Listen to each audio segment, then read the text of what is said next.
And besides his fellowship in geriatric psychiatry from the University of Maryland, he also has a fellowship in psychosomatic medicine from the Virginia Commonwealth University.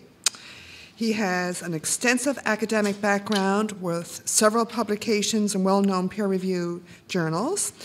And he has a particular interest in matters related to improving service delivery and patient outcomes.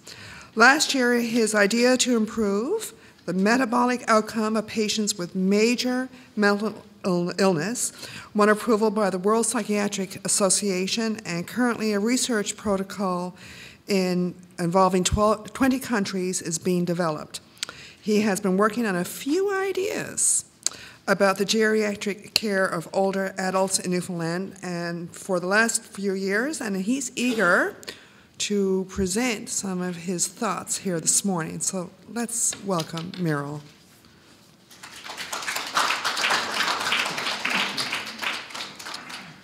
Good morning, everybody.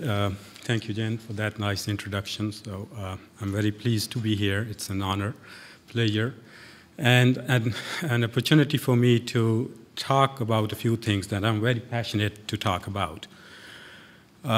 Just to add to what Jane said, my career has been basically almost evenly split between Pakistan, USA, and Newfoundland. So I have about 7+ years of experience in these countries, each of these countries. In 2008, when I was looking into moving from Stephenville to somewhere else, I had a very good opportunity to look into other provinces, in particular Saskatchewan, Alberta, and Ontario, and to some extent BC, and what they were doing about geriatric psychiatry, geriatric care, what were their models. So I have a little bit sense of that too. Now, this presentation is, I didn't get any funding, so there are a few disclosures. And this is copyrighted. There are some disclosures not mentioned here, and just want to mention that you can consider me as somebody who is from outside, in the sense that I'm here, and I've been here in St. John's only for 7 months. So I'm not familiar with the system here. If I make any comments that seem ignorant, that's because I've not been here in St. John's for such a long time. Also, I think, and I'm assuming that we are the people who are going to lead this.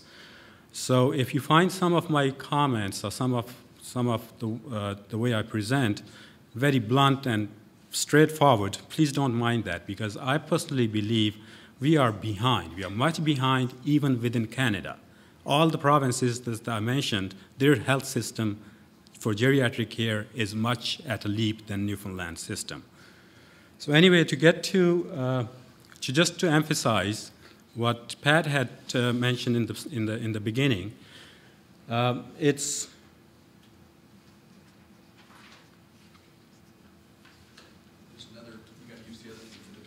oh, okay, right there. Just squeeze that. So yeah, thanks. We will be seeing an increase in the population. This is a 25-year projection.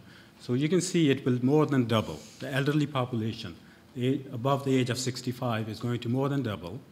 To just get this in perspective, because many people, when I talk to them about the increase in population, they simply think it's only going to double. The problem is going to at least quadruple, at least. Why? Because one is that the number of people is going to quadruple. The second major issue is that this is the ratio between the people who are between the age of 18 and 65 to the people who are above the age of 65. So a lot of people above the age of 65 are cared by people who are between the ages of 18 and 65. In fact, mostly by people between the ages of 40 and 65. So that ratio right now is 5:1. In 25 years, that ratio goes to 2:1. So for every 2 individuals between the age of 18 and 45, there will be one person above the age of 65. So the manpower is going to decline tremendously. And we really have to be very, very efficient in terms of planning and looking into that in the future if we want to get that addressed. A frail, medically sick elderly.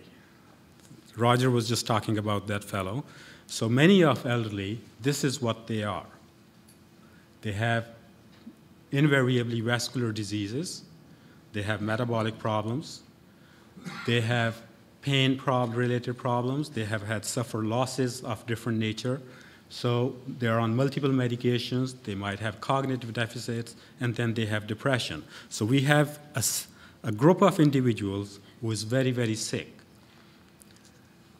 So my basic notion, that this idea that I have been working on for a number of years now, I was with Western Health for 7 years, and I tried to promote this over there without much success. But this is, for about 5 years I've been working on this. So my basic notion is that there are certain conditions in elderly that are undertreated. And because when they're undertreated, and that undertreatment can be from different reasons, because of under-recognition, because of slow system, because of lack of expertise, just because of lack of awareness. So there are so many things that can impact upon them. Or the medication may not be covered, like cholinesterase inhibitors still are not covered for people who may really benefit from them, like the mild dementia group. So if we can work on those conditions, we will decrease suffering, loss of quality of life, we will prevent early placement, and we will save on burden on resources and cost. And this model is not just my own model. This is a model that has been studied across the world, especially in Europe and in the United States. And this is the literature is very consistent with that. So the conditions are pain, dementia, depression, polypharmacy, and delirium. These are the conditions that are really under-treated, under-recognized, and overlooked. And they cause a lot of disability, a lot of suffering, and lead to early placement, and to a lot of cost. So just to go through, I'm going to, oh, I can't roll. So just to go through some literature-based statistics or findings, about 25 to 75% of the adults, they suffer from pain. It adversely affects sleep, mood, nutrition, their day-to-day living, their general well-being.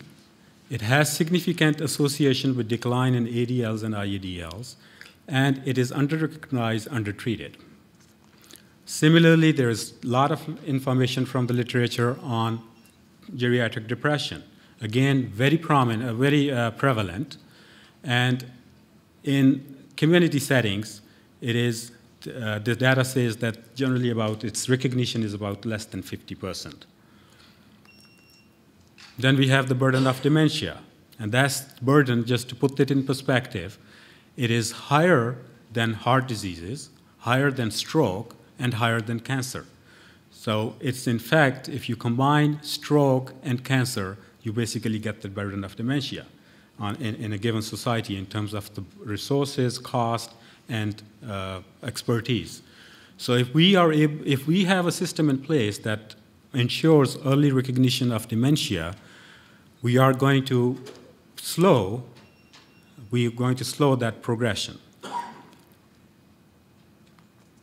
Okay, this is just before I get to polypharmacy, this is the data from Ontario, and this shows that how are the medications distributed. And Roger was talking about that how elderly, whenever they come into the hospital, they basically, another medication or two gets added to it. So if we look at this data, we can see that a lot of people, these are the number of medications. This is 2002, this is 2008. They are about comparable. So over the last 8 years, there has not been much change. But about 5% of elderly, they are on more than 15 medications at any given time. Similarly, about 16% are between 10 to 14. So it's a lot of medications that they are on.